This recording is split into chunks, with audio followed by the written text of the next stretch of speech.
कभी कभी कुछ लोगों द्वारा सुनने को मिल जाता है कि हमारे एक रिश्तेदार या परिचित को स्वस्थ रहते ही अपनी मृत्यु का पूर्वाभास हो गया था।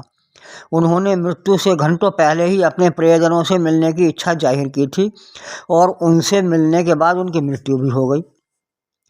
इस प्रकार मृत्यु को प्राप्त उस व्यक्ति को सिद्ध पुरुष तक सिद्ध करने के प्रयास किए जाते हैं, यह कहते हुए कि उसे मृत्यु का भी पूर्वाभास हो गया था। वह एक आध्यात्मिक व्यक्ति था, किंतु सत्य कुछ और ही है। और ये है कि कुछ मामलों में व्यक्ति अधिक कमजोरी के कारण ऐसा महसूस करने लगता है कि उसमें ना तो अधिक बोलने की शक्ति है और ना सोचने की। ऐसे में व्यक्ति खोया खोया सा हो जाता है और अन्य लोगों से सहानुभूति की अभिलाषा उत्पन्न होने लगती है। भले हुए अपने अतीत में कितना ही साहसी, दृढ़, यहाँ तक कि बदमाश भी रहा हो, किंतु ऐसी अवस्था में व्यक्ति मान बैठता है कि शायद मृत्यु अब निकट आ रही है। ऐसे में डिप्रेशन अर्थात अवसाद के रोगी जैसी स्थिति भी उसकी हो सकती है। यह सब शरीर में शक्ति ह्रास की स्थिति का अनुभव होने से होता है और अधिकांशतः इस शक्ति ह्रास का कारण है ऐसा रोग जो होता तो है शारीरिक क्रियाओं की स्वाभाविकता में असंतुलन के कारण ही, किंतु किसी बाह्य लक्षण के दिखाई ना देने के कारण एहसास ना होने से उस पर ध्यान नहीं दिया जाता और तब तक वह उपचार हो सकने की स्थिति से आगे बढ़ चुका होता है।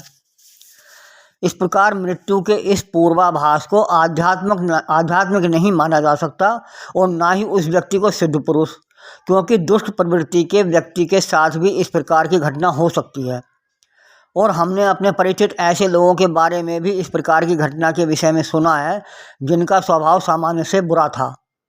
कुछ लोग तर्क दे सकते हैं कि इस जन्म में भले ही वह दुष्ट व्यक्ति था, किंतु हो सकता है कि पूर्व जन्म में उसने अच्छे कर्म किए हों। तो यहाँ प्रश्न पैदा होता है कि यदि उसने पूर्व जन्म में अच्छे कर्म किए थे तो इस जन्म में वह दुष्ट प्रवृत्ति वाला क्यों हुआ? क्या एक सज्जन व्यक्ति अगले जन्म में दुष्ट बनता है?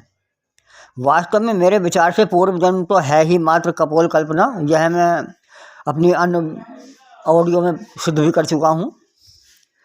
यह भी देखा गया है कि उपरोक्त प्रकार की घटना में स्वमृत्यु की आशंका व्यक्त करने वाले व्यक्ति के प्रियजन उससे मिलने को आए, वह स्वस्थ हो गया और प्रियजन अपने अपने घर को वापस चले गए। बाद में उस व्यक्ति ने लंबा जीवन जिया। अब जरा सोचिए, जो व्यक्ति कह रहा था कि मैं अब बचूंगा नहीं, यदि वह आध्यात्मिक या ईश्वर द्वारा दिया गया आदेश था तो असत्य कैसे हो गया? क्या ईश्वर भी झूठ बोलता है? नहीं, ऐसा हो ही नहीं सकता। वास्तव में यह कोई आध्यात्मिक कारण था ही नहीं। एक सच्चाई यह भी है कि मुझे स्वयं भी अपने बिगड़ते स्वास्थ्य के कारण अब लगने लगा है कि शायद अब लंबी उम्र तक ना जी पाऊँ, क्योंकि दिल और दिमाग पर आघात के कारण शरीर के इन दोनों अंगों के साथ ही पूरे शरीर में कमजोरी महसूस होने लगी है। यदि मैं स्वस्थ ना हो सकूं और मेरी मृत्यु निकट भविष्य में हो ही जाए तो समाज के रूढ़िवादी लोग मुझे भी शायद कोई सिद्ध पुरुष अथवा भविष्य दृष्टा समझने लगेंगे, जबकि ऐसा है कुछ भी नहीं।